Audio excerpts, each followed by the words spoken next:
The L405 Range Rover was revealed at the 2012 Paris Motor Show and produced from late 2012 until it ceased production in 2021. It was the first all-new Range Rover to be built under the reformed Jaguar Land Rover brand. The group had taken control during the lifespan of the previous L322 Range Rover, which we've previously done a buyer's guide for, but unlike the L322 that had been facelifted twice in its lifespan to keep it fresh, the L405 was a completely new car from the ground up and shaved 420 kilograms or 930 pounds from the curb weight of the previous generation, thanks to an all-aluminium shell. At the time, Land Rover said this was the first of its kind. The L405 generation Range Rover also highlighted a critical turning point from the brand as a whole, with the design still built on the ethos of an off-roader that has all the champagne luxuries of a Mercedes S-Class. The vehicle used to benchmark the L405 Range Rover during testing was the Rolls-Royce Ghost, pointing out just how much had changed since the earlier L322. The L405 designers knew that the Range Rover had transitioned in the L322 generation to be a direct competitor for top-end luxury cars from BMW, Mercedes and Jaguar. For this reason, the wheelbase was extended and a long wheelbase model was designed to appease celebrities and the ever-growing US market and newly wealthy Asian market. The overall feel from behind the wheel changed. It retained the commanding nature of captaining the Queen Elizabeth cruise liner, but removed some of the farmyard charm that had made the L322 feel as though it could climb up a vertical cliff face with the right tyres. Not that the L405 was less capable, in fact it introduced the next level of off-road abilities with its Terrain Response 2 system and dedicated mechanical engineering to make it one of the best off-road capable vehicles built, and in testing by specialist off-road channels that have challenged it against the very best from other manufacturers in the automotive world, it was only surpassed by the latest Land Rover Defender. The L405 also headed up the expanding family of the brand name. Before the L405, the L320 Range Rover Sport and L322 Range Rover had been the only options. The Sport was given a particularly hard time when it was released to see if it really deserved the Range Rover name, but in the life of the L405, two additions would be brought in with the Range Rover Evoque and Range Rover Velar, expanding the brand's range to vehicles destined to spend their existence closer to tarmac than the slippery mud of Ben Nevis in Scotland or the dirt path of the loose lanes of the Rockies in North America. To refine the details of the L405's life further, it is worth noting several dates.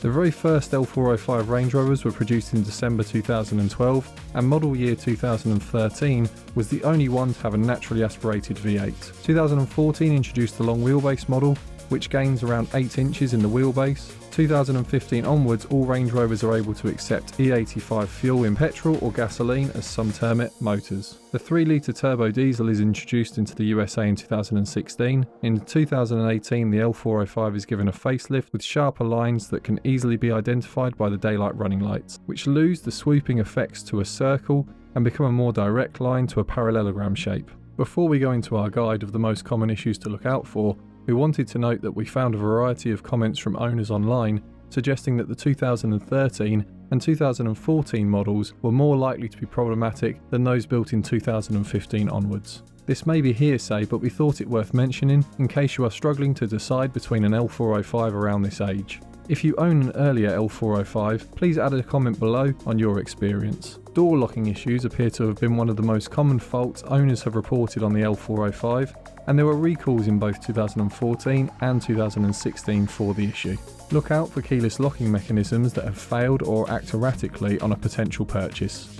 Knocking suspension has been a commonly reported issue, and the front struts were superseded 4 times during the 9-year production run of the L405. Models between 2013 and 2014 with VIN range LG00001 and LG175136 are particularly affected and were recalled. It could be hard to replicate the knocking sound when visiting a dealer or repair shop, however driving diagonally over a speed bump seems to be the effective way of seeing if the vehicle has a suspension knock, and so adding this to a test drive of any L405 is a smart move.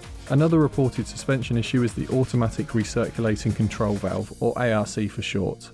The valve block and the anti-roll bar bushes are also known issues. Intermediate self-leveling suspension problems may occur but can be caused by a brass pressure valve becoming unseated, which is located below the spare wheel, but many owners have found that resetting the system on the flattest ground they can find resolves the issue. Although a faulty sensor may be not too much to worry about and can be easily resolved, if you are unlucky enough to have a faulty bonnet sensor, This will stop the car from moving and force a recovery if the sensor has failed entirely. We didn't find this to be common, but worth mentioning in case you ever have this fault and wonder why the car will not move. Oil sensors can also give erroneous readings. If you see a warning light for low oil that then suddenly returns to normal levels, it is likely to need a replacement sensor. When looking for a Range Rover with around the 80,000 mile mark, pay special attention to the gearbox.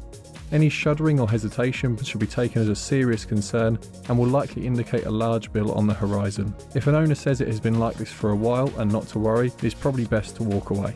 Moving away from any mechanical issues and onto the other areas of the car to look out for, check to make sure the driver's door isn't rubbing along the shut line. The aluminium tread plates can become scratched and damaged, although specialist companies can restore them. If the tailgate refuses to shut, then it may be an issue with wiring of the motor. If after manually shutting it, then opening all the way to its highest point, followed by pressing the close button results in a faulty function, then the D-pillar trim alignment may be out, although this can be usually resolved at a relatively low cost compared with a faulty wiring or motor.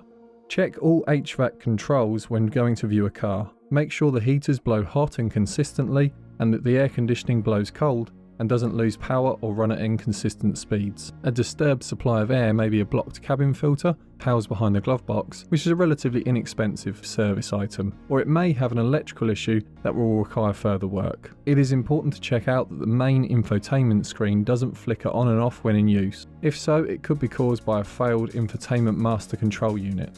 These cost several thousand from Land Rover, and even used items from breakers yards can be very expensive. We found reports from owners for a slightly peculiar issue that isn't a fault, but we felt worth noting. Owners reported their Range Rover was heavier than expected. Some went to the effort of weighing their vehicle and finding the car recorded a weight much higher than the official figures. This may be part due to the options fitted, a full tank of fuel, and any items that had been fitted after production, but may be worth remembering in case you have a weight limit on your license and intend to carry heavy items within the vehicle. We were able to find the following service recalls that you should check to see were carried out if you find yourself looking at an affected chassis code. This could be checked with your local Land Rover dealer before purchase, or if you are using our guide as a basis for the years affected. However, our list is not exhaustive. We will also put these up at the end of the video in a list form in case you would like to pause and read through them in your own time.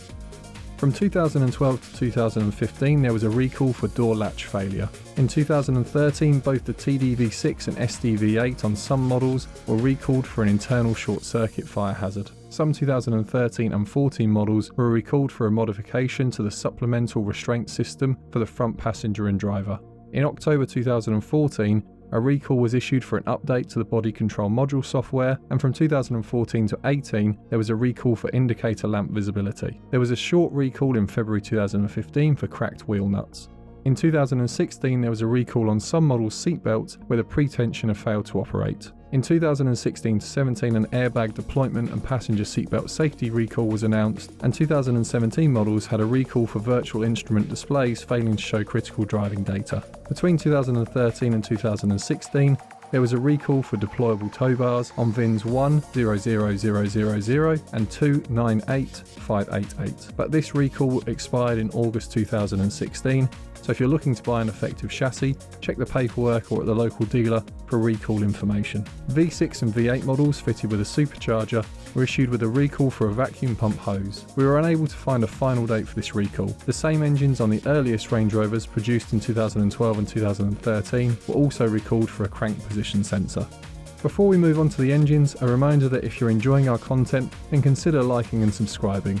Now on to the beating heart of every Range Rover. The L405 was the first full-size Range Rover to be offered as a hybrid, and so if you really want a Range Rover to be able to run silent, the L405 may just be the one for you. First up though, let's cover the diesels, and a reminder that well-kept Range Rover L405s often creep up in classified ads with nearly 200,000 miles on them. That isn't to say that they'll all make it that far, and just that if you want an L405, be aware of the possible engine issues, but don't let that make you walk away from a good one. For simplicity, we'll split the diesels into two: the 3 litre diesel and 4.4 litre diesel. There are technically 5 versions of the 3 litre initially badged TDV6 and then SDV6. Instead of treating each one separately, we'll go through noting any issues that are age specific. Each newer iteration was more powerful than the one before, with the exception of the first TDV6 and first SDV6, where the official figures were recorded a slight drop in power.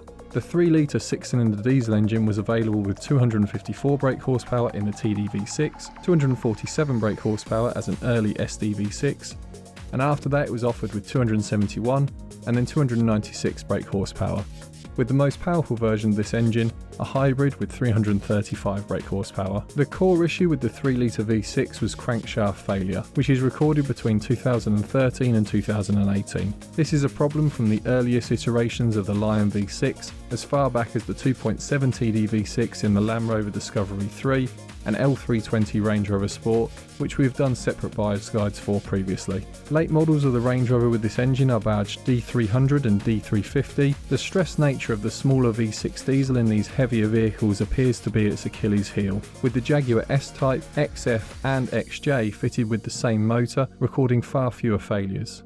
The issue is not as bad as it once was, and less cases of crank failure have been recorded as the years have gone by, but the Range Rover is a heavy vehicle despite the weight saving, and so if going to view one, especially a higher mileage example, ask questions about servicing. And if possible, find a warranty that will cover the failure. If purchasing from a Land Rover dealer, you can usually extend the standard 1-year used warranty, and although this isn't cheap, the peace of mind it adds can make your ownership experience much nicer. Two other areas to watch out for are a faulty oil level sensor on models up to 2016 and EGR valves becoming blocked and causing lack of power or inconsistent power delivery.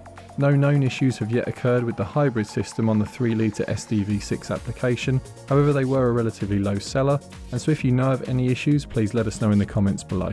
Onto the 4.4 SDV8, and an interesting note for owners in Europe and parts of the world facing diesel vehicle restrictions. Although the TDV8 is a 4.4 throughout its life of the L405, it switches to a Euro emissions 6 compliance in late 2015. A quick check of a car using a vehicle checker will reveal which engine you have, and for UK viewers a good rule of thumb is that a late 2015 on a 65 number plate onwards will be mostly Euro 6 vehicles. However, we must stress the word mostly in case a Euro 5 emission vehicle was registered late by a dealer. Overall, the 4.4 SDV8 is a fairly reliable unit that creates 335 brake horsepower. In October 17, it is changed and updated, however remains the same overall power output. The majority of issues recorded of the SDV8 are prior to this date, however this is just as possible to be because those with the updated SDV8 are still quite young. A secondary turbo drain was added in 2014 onwards models and can be retrofitted to earlier models. Coolant hoses are an improvement on the earlier versions of the motor, however replacement with silicone hoses is a good preventative maintenance. Turbo failure is by far the biggest concern to an SDV8 owner. Partially this is due to service intervals that are slightly longer than is optimal, and so more regular oil changes than the service manual advises would be a good idea. Away from the diesels there is a supercharged V6 and V8, as well as the late addition of a 2-litre 4-cylinder Ford EcoBoost motor paired with a hybrid system. The supercharged 3-litre V6 motor, coded AJ126, is actually the AJ133 V8 engine block with the two most rear cylinder bores blanked off and a smaller bore size on the remaining 6 cylinders.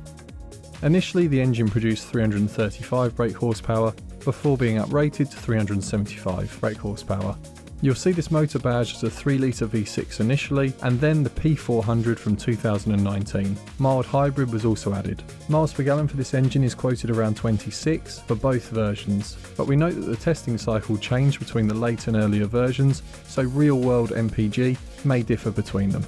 Leaking valve cover gaskets and leaks from coolant pipe work are the two primary concerns. Faulty insulator springs were also reported on earlier iterations of the motor, and a recall was made for a timing chain issue affecting a batch of engines prior to 2016. As mentioned, a recall was made for worn vacuum hoses for some Range Rovers carrying this engine. The late P400E model carried a 2 motor paired with a 15.5 kWh battery for a total of 395 brake horsepower and an officially quoted 85.1 mile per gallon. However, very few owners actually manage to achieve that unless they're able to charge up regularly and cover very few miles on the actual engine itself. Battery range is quoted at 31 miles. The majority of L405 Range Rovers fitted with a plug-in hybrid system are only just leaving their warranty period, and so we couldn't find any reports of common issues for the battery pack or engine. However, we would note that when researching this combination for our buyer's guide on the X351 Jaguar XJ, had reports of failures of the high pressure fuel pump and coolant pipes would struggle with premature aging, The 5-litre V8 motor was offered in naturally aspirated form, producing 375 brake horsepower for the first year of production of the L405 in some markets. So almost all with this engine will be supercharged. Early models have 503 brake horsepower, uprated to 518 brake horsepower in 2017. There is also an SVAutobiography between 15 and 16, making 542 brake horsepower, which from 2017 makes 557 brake horsepower. Quoted fuel economy for all engines is around 20 miles per gallon. You will see badges of P525 and P565 for later models carrying this motor. Earlier iterations suffered with timing chain guides, and as mentioned earlier, a recall was made for the engine for worn vacuum hoses. Be aware that we did find reports of the 5-litre motor overheating, and although this is anecdotal, many of the stories we found were from people living in warmer climates. Preventative maintenance of a replacement water pump and a thorough check of the cooling system may cost you some money up front, but may just catch an issue before facing a 5-figure repair bill for an engine with a catastrophic failure. Reports of this issue are not common, but something well worth remembering in case you ever get a temperature warning. Shut the engine down immediately, it may just save it from melting a piston. A preventative maintenance action also worth considering if you intend to keep your Range Rover for the long term would be the gearbox and differential oil changes. Mileage quoted for this varied from 30 to 50,000 miles. As ever, we've split our choices into two. First off, our budget choice, which would be a 4.4-litre V8 diesel from a 2015 in Vogue SE specification that will need a little bit of care but is hard to beat for a mix of power and fuel economy. If this is unavailable in your home market, the 3-litre Supercharged V6 may make more sense than the V8 before 2017. Our more expensive choice would be the 5-litre supercharged model built in 2018 or after, although we would stick with the regular model rather than the SVAutobiography unless a particularly good deal was on offer. And although colour preference is always personal, the elegant style line should contrast for a full miles driven stamp of approval. It adds a gliding line separating the metal as the designers intended, but to be honest, we wouldn't weep with any L405, no matter how it's styled. From personal experience behind the wheel, it retains a feeling of uniqueness that is rare in a world where cars are edging closer to one shape and one identity. With this being our longest buyer's guide to date, we've left out the catalogue of options that can be specified with these vehicles, since personal preference will dictate what you most desire in your Range Rover. However, if you've owned or currently own an L405 and know of an option that you think people should look out for, please pop a comment below to help those searching in the classifieds. We're off to put our feet up after spending longer than any other video so far researching for this one. We hope it was useful for you, and all the best with your search. Don't forget to like and subscribe if you enjoyed it, and until next time, take care.